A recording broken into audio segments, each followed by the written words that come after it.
حفظ کا طلبہ رہتے ہیں. حضرت محتمین صاحب قاضی خالد سیف اللہ صاحب کی ناظر صاحب کے ہیں. 5 اسٹاف اس میں مدرس رہتے ہیں. دارالاقامہ یہ پرانے ہیں. بہار کا یہ نقشہ عطا فرمائے اور یہ اللہ تبارک و تعالیٰ کی ایک عزل ہے. کوئی انسان اللہ کے گھر میں دیتے ہیں تو یہ اللہ تبارک و تعالیٰ کے یہاں جمع ہوتے ہیں. جلد سے جلد چھت کی ڈھلائی ہو جائے گی. اور الحمدللہ یہ ادارہ بہت ترقی پر ہے. جب سے حضرت مولانا مفتی خالد سیف اللہ صاحب یہ 2 منزلہ آپ کو نظر آ رہے ہیں دارالاقامہ اور دارالافتاء.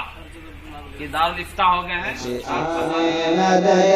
تحفظ میڈیا پہ ہم تحفظ میڈیا کبھی ہونے دیں گے نہ ہم. بسم اللہ الرحمن الرحیم.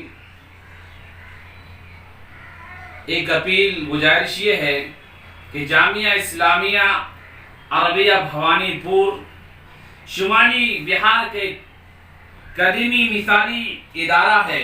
اس کا امتیازی معیاری تعلیم اور عمدہ اسلامی تربیت ہے. اپنے زمانہ قیام 1982 عیسوی میں سے یہ ادارہ نہایت دلچسپی اور بھرپور ذمہ داری کے ساتھ اپنی منزل کی طرف سے سرگرمی عمل میں درس حفظ کا طلبہ رہتے ہیں.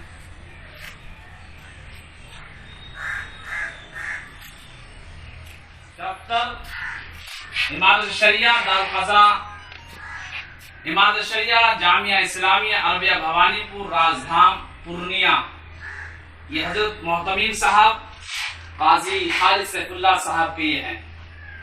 یہ ناظر صاحب کے ہیں. اور ادھر آئیے.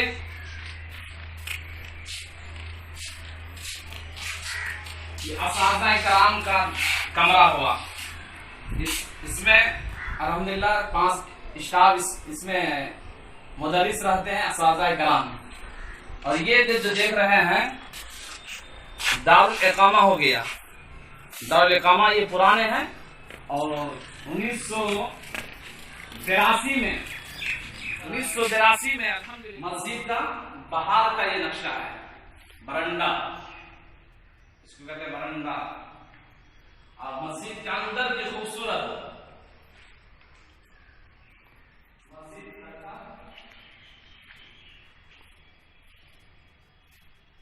مسجد کا اندر کا خوبصورتی منظر ہے یہ. اور اللہ سے دعا فرمائے کہ یہ مسجد کو مزید ترقی عطا فرمائے. اور یہ اللہ تبارک و تعالیٰ کی ایک عزل ہے. کوئی انسان اللہ کے گھر میں دیتے ہیں تو یہ اللہ تبارک و تعالیٰ کے یہاں جمع ہوتے ہیں. اس میں خرچ کرنا چاہیے. اور مسجد کا انشاءاللہ جلد سے جلد چھت کی ڈھلائی ہو جائے گی. اور الحمدللہ یہ ادارہ بہت ترقی پر ہے. جب سے حضرت مولانا مفتی خالد سیف اللہ صاحب تشریف لائے, جب جامعہ مفتاح العلوم جلال آباد میں شعبہ تکمیل ادب کے استاد صدر استاد تھے, جب وہاں سے یہاں آئے حضرت مولانا احمد نصر صاحب بنارسی کے دعوت کو قبول کیے, تب یہ ادارہ ترقی دن بدن ترقی ہو رہے ہیں. اور اللہ سے دعا کرتے ہیں کہ ہم لوگ بھی اس ادارے میں آ کر محنت کریں اور اس مسجد کو اس مدرسے کو زیادہ ترقی کریں. الحمدللہ یہ بھائی 50 روپے دیے نا. یہ صحن ہو گیا. پارک ہو گئے ہیں. یہ 2 منزلہ آپ کو نظر آ رہے ہیں دارالاقامہ اور دارالافتاء. یہ دارالافتاء ہو گئے ہیں. دارالقضاء بھی ہیں, ادھر ناظر صاحب ہیں, یہاں اساتذہ کرام رہتے ہیں. یہ مطبخ ہو گیا ہے. دارالاقامہ ہو گئے ہیں.